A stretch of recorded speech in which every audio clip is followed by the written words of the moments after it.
Good afternoon, good morning, good evening YouTube, whatever time it is, wherever you are. You're welcome along to Forever Droning On. Today I'm having a look at my ASW 28, which I've had for about 5 years. And I thought it would be good to look back over those 5 years and see what it's done to the plane, see how the plane's behaved, and one or two little modifications I've made. Right, first of all, I've added the Zord co-pilot, which isn't really necessary with this particular model because it's very stable anyway, but it does give you a really good safety feature in as much as it will return to home if it flies out of signal.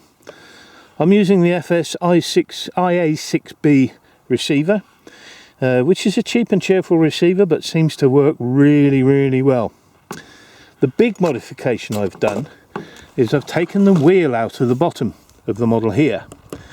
Not that it was a particular problem, but it did enable me to put this larger battery board in so I can move the battery forwards and backwards quite a bit further, because I did find it in its stock setup it was very nose heavy. And also because of all the electronics that I tend to put in here for my flight FPV and so on, I've sprayed the canopy black, and that hides everything in there, so I don't put the cockpit in, which normally sits in here. This lead goes to these two little gizmos, one of which tells me my battery voltage and the other one is an altimeter. I did have it hooked up through my transmitter operating as a Vario, but it wasn't all that successful. Right, what else have I done? What else have I modified? Well, nothing really.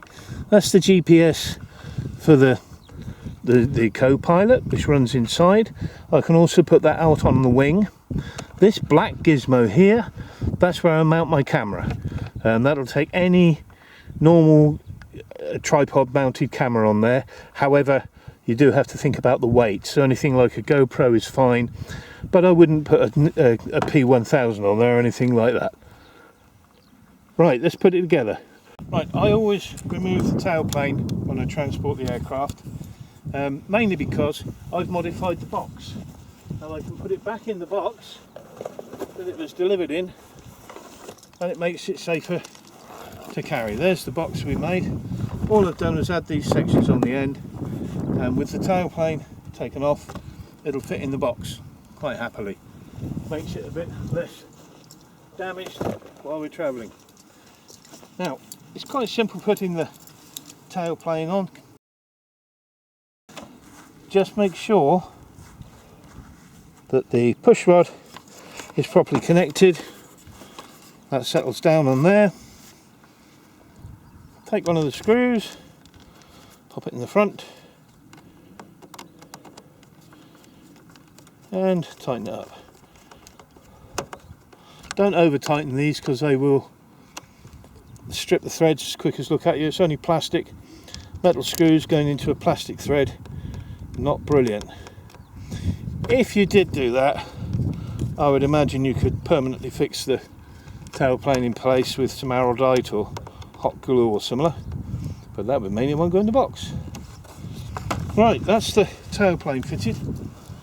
Now we need to put the wings on. You've got a long spar and a short spar, and they go through the fuselage. This can be a little bit of a fiddle because you've got the wiring tucked in just in there, so do that with care. The long one goes to the back, the shorter one fiddles through the cabling and pops out and goes to the front. Now, the only other modification I've made, I've replaced the original servo plugs with these plugs here. These are balance plugs that are normally used when charging a LiPo. Whoa! Everything's blown around. But I've hooked these up to the servos. Yes, there's only 4 wires, but there's 2 earths, 2 lives, and 2 signals. You don't need 2 earths and 2 lives. So there's 1 earth and 1 live and 2 signals, and that works a treat. Right, put things back where it should be and attach the wing, which is obviously the wrong side. And you just simply slide the metal spars into the wing, into the metal spars that are already fitted. And this is the fiddly bit, it's plugging these connectors in, but you only have to do it once because there's only one connector, not two as there was originally. That's plugged in, slide the wing on, keeping the wires tucked in as you go.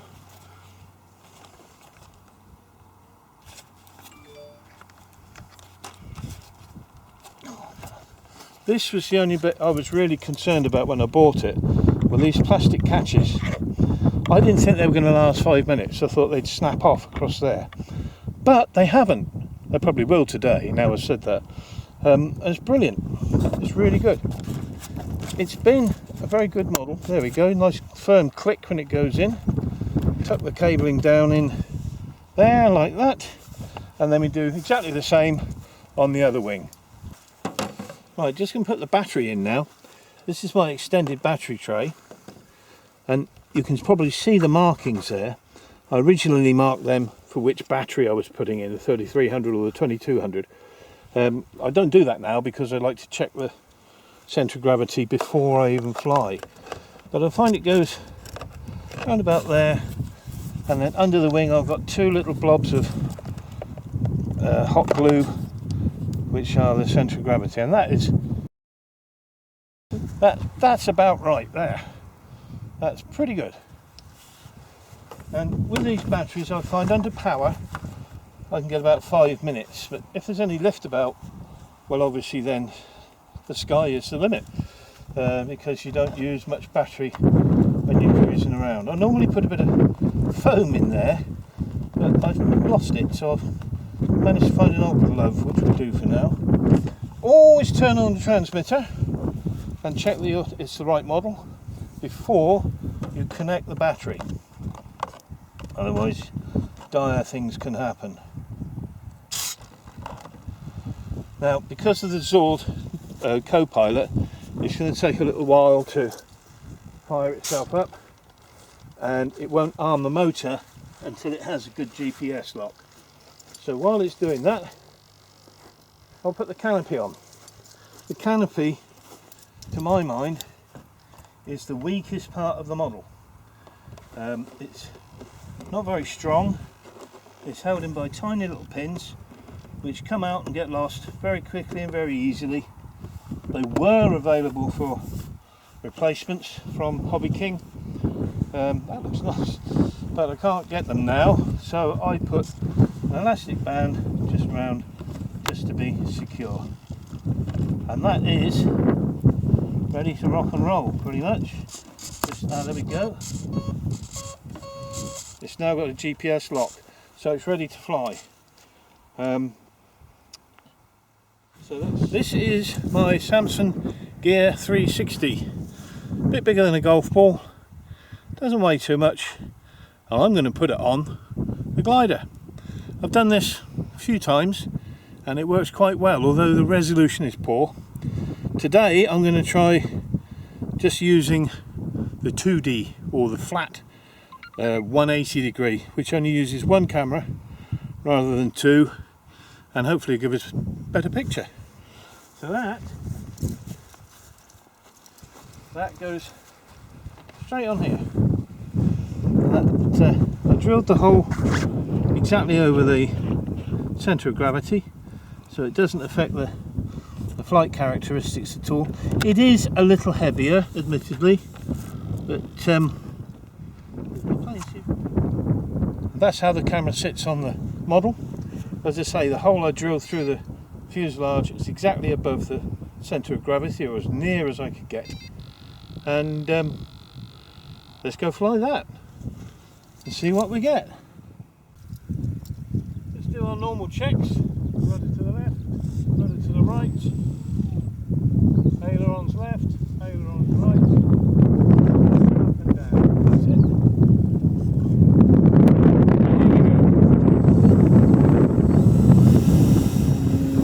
And there she goes, up into the air. It's always been a lovely flyer.